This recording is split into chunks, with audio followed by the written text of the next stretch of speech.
सभापति जी, कल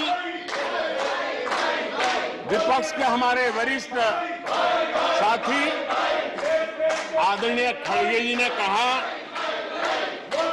कि हमने 60 साल में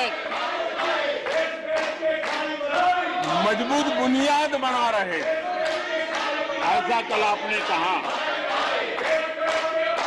और उनकी शिकायत थी कि बुनियाद तो हमने बनाई और क्रेडिट मोदी ले रहा है। लेकिन आदरणीय सभापति जी, 2014 में आकर के जब मैंने बारीकी से चीजों को बड़ी गहराई से देखने का प्रयास किया, फर्स्ट हैंड इंफॉर्मेशन लेने का प्रयास किया, तो मुझे नजर आया कि 60 साल कांग्रेस के परिवार ने, हो सकता है उनका इरादा मजबूत नींव बनाने का हो, मैं उस पर कोई टिप्पणी करना नहीं चाहता, लेकिन 2014 के बाद आकर के मैंने देखा कि उन्होंने गड्ढे ही गड्ढे कर दिए थे। उनका इरादा नींव का होगा, लेकिन उन्होंने गड्ढे ही गड्ढे कर दिए थे। और आदरणीय सभापति जी, जब वो गड्ढे खोद रहे थे, 6 दशक बर्बाद कर दिए थे, उस समय दुनिया के छोटे छोटे देश भी सफलता के शिखरों को छू रहे थे, आगे बढ़ रहे थे।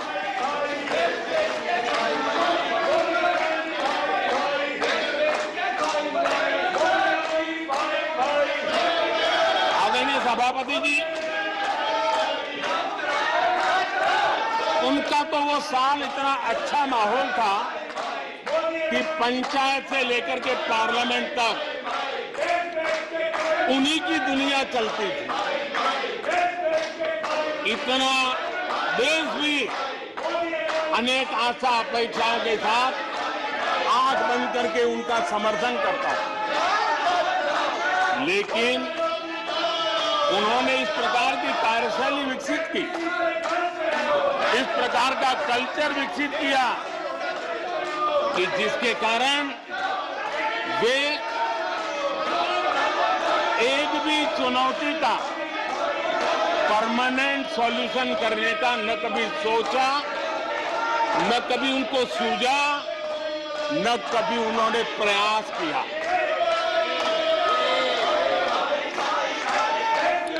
वे बहुत हो हल्ला हो जाता था तो चीजों को छू लेते थे, टोकनिज्म कर लेते थे और फिर आगे चले जाते थे। समस्याओं का समाधान करना ये उनका दायित्व था। देश की जनता समस्याओं से जूझ रही थी, देश की जनता देख रही थी कि समस्या का समाधान कितना बड़ा लाभ कर सकता है, लेकिन उनकी प्रायोरिटीज अलग थी, उनके इरादे अलग थे और उसके कारण किसी भी बात का परमानेंट सॉल्यूशन का प्रयास नहीं किया। आदरणीय सभापति जी, हमारी सरकार की पहचान जो बनी है वो हमारे पुरुषार्थ के कारण बनी है, एक के बाद उठाए गए कदमों के कारण बनी हुई। और आज हम परमानेंट सॉल्यूशन की दिशा में आगे बढ़ते रहे हैं। हम एक एक विषय को छू करके भागने वाले लोग नहीं, लेकिन देश की मूलभूत आवश्यकताओं को परमानेंट सॉल्यूशन पर बल देते हुए हम आगे बढ़ रहे हैं। आदरणीय सभापति जी, अगर मैं पानी का ही उदाहरण लूं तो वो जमाना था कि किसी गांव में एक हैंडपंप लगा दिया तो हफ्ते भर उसका उत्सव मनाया जाता था और उस टोकनिज्म से पानी का काम किया करके गाड़ी चलाई जाती थी। कल यहाँ गुजरात का जिक्र कर रहे थे, आप हैरान होंगे, सबसे ज्यादा सीटों से जीतने का उनका जो गौरव था, वैसे एक मुख्यमंत्री एक शहर में पानी की टंकी का उद्घाटन करने गए थे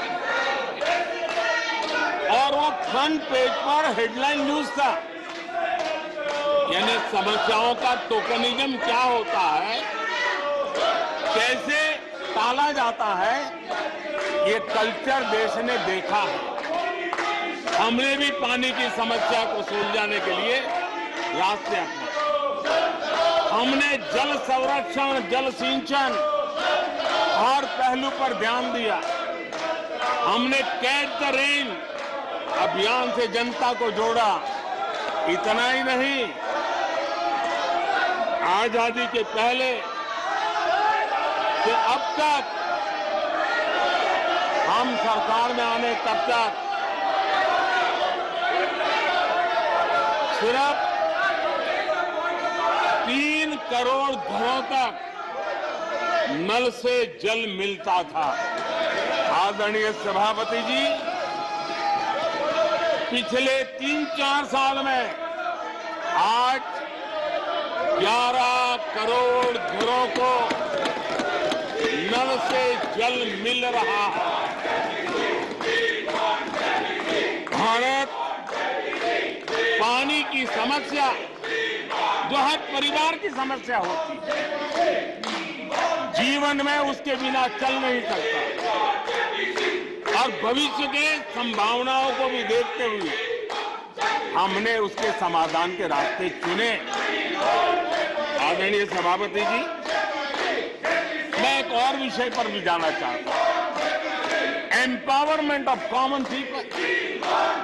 बैंकों का राष्ट्रीयकरण हुआ था, इस बात से हुआ था कि गरीबों को बैंकों का अधिकार मिले, ऐसी बहानेबाजी की गई थी। लेकिन इस बैंक देश के आधे से अधिक लोग बैंक से दरवाजे तक नहीं पहुंच पाए। हमने परमानेंट सॉल्यूशन निकाला और जन धन अकाउंट का अभियान चलाया, बैंकों को मोटिवेट किया, ऑन बोर्ड लिया। पिछले 9 साल में ही 48 करोड़ जनधन बैंक खाते खोले गए। इसमें 32 करोड़ बैंक खाते ग्रामीण और कस्बों में हुए हैं। यानी देश के गांव तक प्रगति की मिसाल को ले जाने का प्रयास हुआ।